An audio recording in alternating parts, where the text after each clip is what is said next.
This trade is one that I'm not saying this to like toot my own horn by any stretch of the imagination, but I feel like we were one of the first people to say, hey, this might happen. This might be coming. It's pretty clear they're not super psyched with Jahan Dotson and how things are going. And at that point, with a guy who was a first-round talent, a guy who's clearly coveted by others in the NFL, it only made sense. And so it wasn't like I had any inside information. Sometimes, you hear something and then it finally happens and you can be like, I was sworn to secrecy. I knew. I didn't know jack. Here's what I know. Logic and the way Adam Peters seems to operate and do business. And the way he does business is if you're in, you're in. If you're out, you're out. And if you're out and you have value, I'm going to get said value for you. And so I know a lot of people have a lot of consternation about the fact that this deal was made with the Eagles. We'll get there in a second. But first you have to decide on a binary. Is Jahan Dotson worth trading or worth keeping? And to do that, all you need to do is look at other players who probably have some level of value around the NFL based off of their similarly high draft status here in Washington and how they've approached spring and summer. And the reality is that another guy who is in a more precarious position than Dotson was has attacked his challenge with a very different mentality, seemingly, than Jahan Dotson did. Jahan Dotson just had to get with the program. Jamin Davis has had to switch positions. And Jamin has attacked that challenge in a way that has completely changed his fortunes with this franchise. He still ultimately is going to have to produce and show progress, and they're not going to do it just because he's trying really hard. But on a baseline level, to play for Dan Quinn, and for a baseline level to play on a roster, to make a roster that is put together by Adam Peters, you have to try your you-know-what's off. And Jahan Dotson, I don't think they thought was doing that. And I don't, to stop here for a moment, I don't think Jahan Dotson's a bad dude. I don't think Jahan Dotson's not a competitor. I've talked to Jahan Dotson enough that I think that there is a burning desire within him. I think he's really intelligent. I think he wants to be great. But there is a disconnect, I think, between some of the, hey, I want to, versus what it really takes at the highest levels, which is a burning desire to need to, a refusal to not to. And those are two different things. Like, I want certain things, but in order to achieve them, I'd have to do other things that I don't necessarily want to do. And sometimes those are big things, and it's like, man, you're gonna have to strap up and do it. And other times it's like, that's actually not worth it. But when it's your vocation, when it's your livelihood, and if you want to stay where you are and you're told a certain task, you better do it.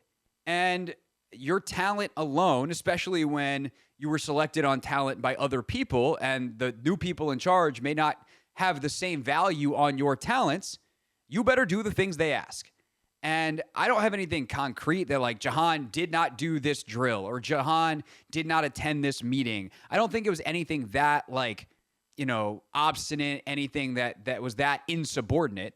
But it's like, okay, when we do this drill, we do it at a certain speed. We do it with a sense of urgency. And specifically, when we play ball, when the whistle blows, when we strap up, when the pads are on, and I need you to get to 7 yards on this route now, you can't be dancing at the line of scrimmage. And once we get 10 yards into this route and we take a little bump, I can't have you getting knocked off. We need to empower you with the techniques and the know-how to fight through that. We need you to maybe get a little bit stronger and put in the work in the weight room in a different way, to play the way that we want you to play to succeed. Because ultimately, this is about winning. And yes, that winning starts with cultural fit. And I know that some fans laugh at that type of stuff. And it's funny. We have like, at this point, probably almost 10,000 views on our live stream from earlier that Logan and I did, and 200 comments. And there's a bunch of them that are like, oh, culture, like this is so stupid. I mean, I don't know what to tell you if that's what you think. You think the Patriots don't have a culture? You think the Chiefs don't have a culture? You don't think teams like the 49ers that have made multiple Super Bowls, even if they haven't won one, have a culture? You're just wrong.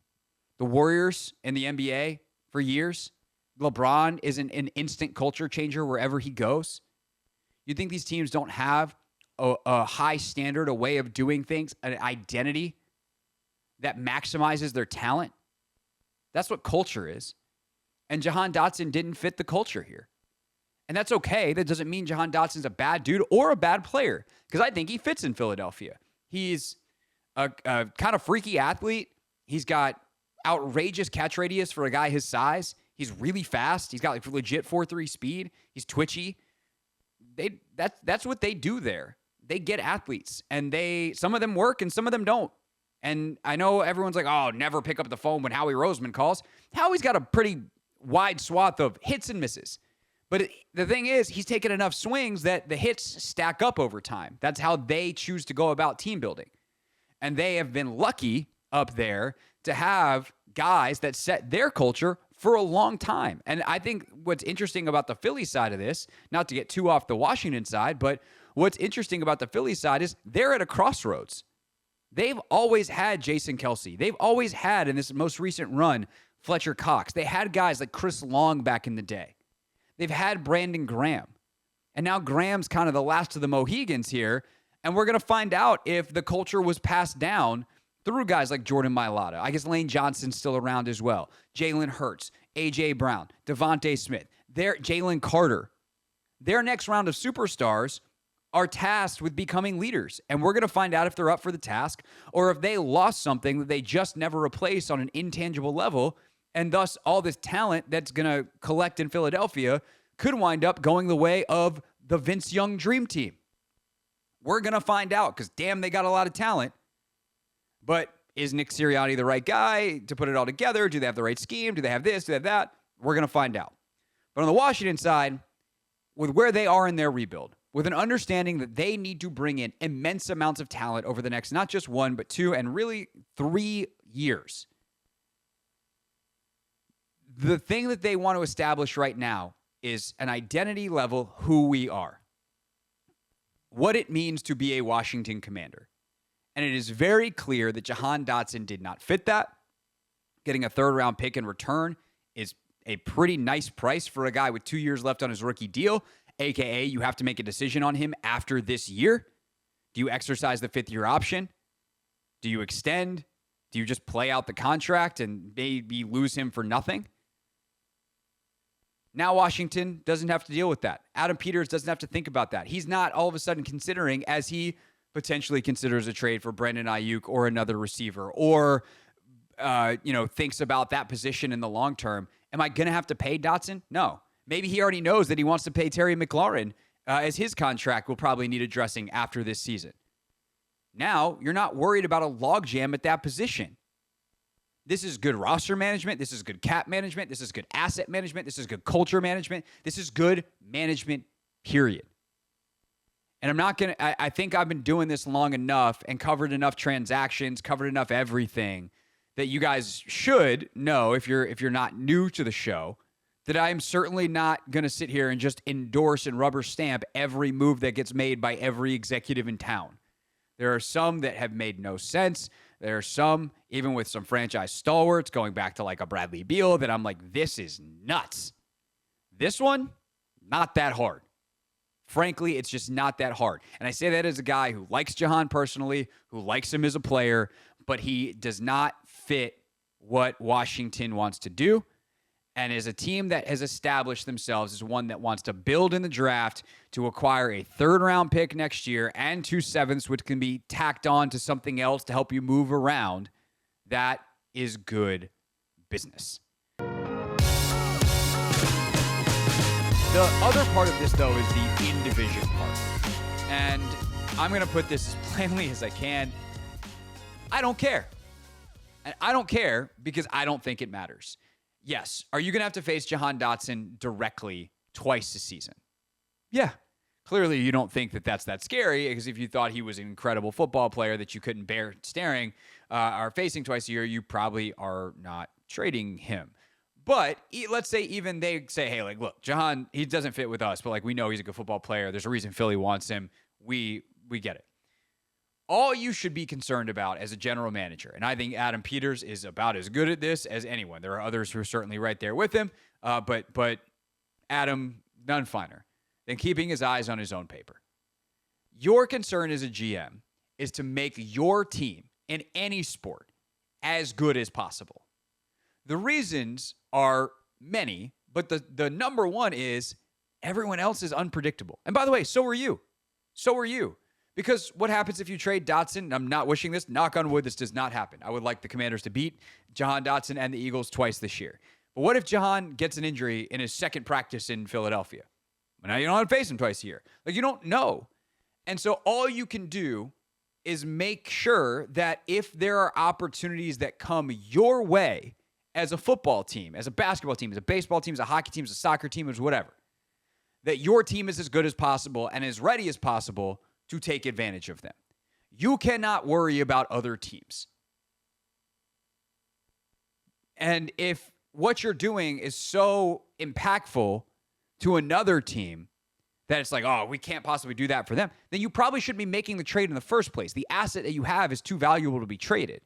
So if you've already decided we are going to make a trade, this asset is worth more to us as a value piece to trade than what they would be worth on the field, then it doesn't matter where they go. Your goal is to get the best possible return. Now, let's say you have two equal offers on the table.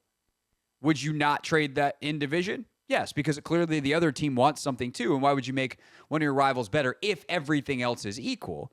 But rarely is everything else equal. I'd even say if I have a team that I'm trading with that I think is going to be bad and I'm going to get a pick in the top of a round versus the pick in the bottom of a round, but the pick in the bottom of the pick in the top of the round means I have to trade it within a division, I would do it. Like, it is not even the first tiebreaker for me because I'm worried about me.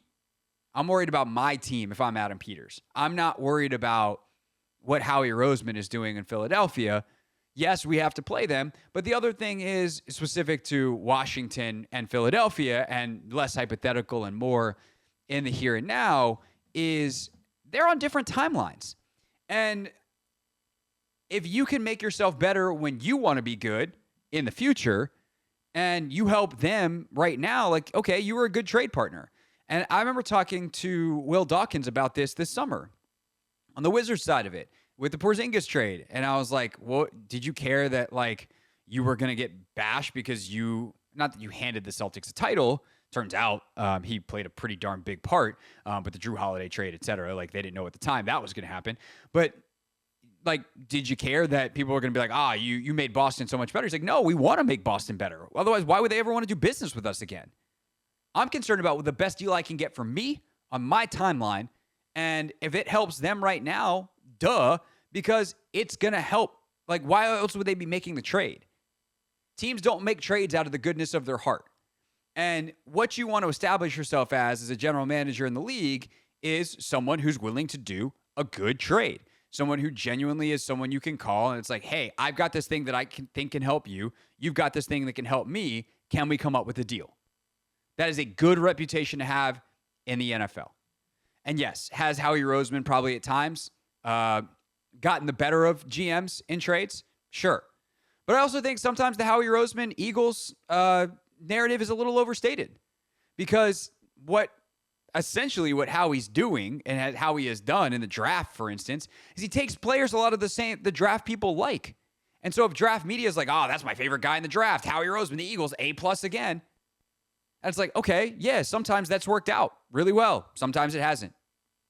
Because like regular evaluators in the league, draft types on I'm not even saying on social media, like guys that get paid to do this. Matt Miller at ESPN, my guy Trevor Sickham at PFF. Like, they're paid professional evaluators. They're just not, they're paid to do it in a media realm in a more general sense versus specific to a team. And thus they don't have a necessary win-loss record by the end. And they have less control how that player is ultimately used. And so whatever, like you guys are adults, you understand that.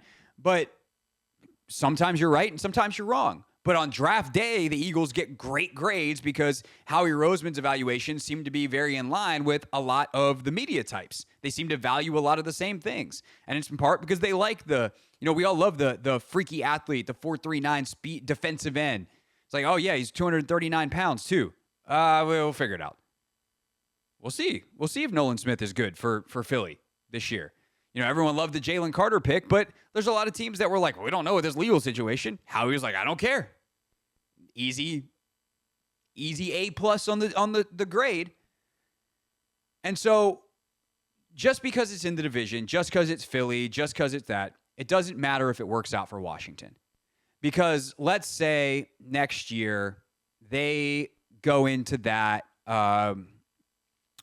draft, and I don't know, I'm trying to think of a good position that they let's say they go take a corner. Let's say after this year they hey, thanks BSJ, we're good. Because I think Benjamin's Juice is in the last year of his contract. And they go draft another third-round corner. And that guy turns out to be a stud.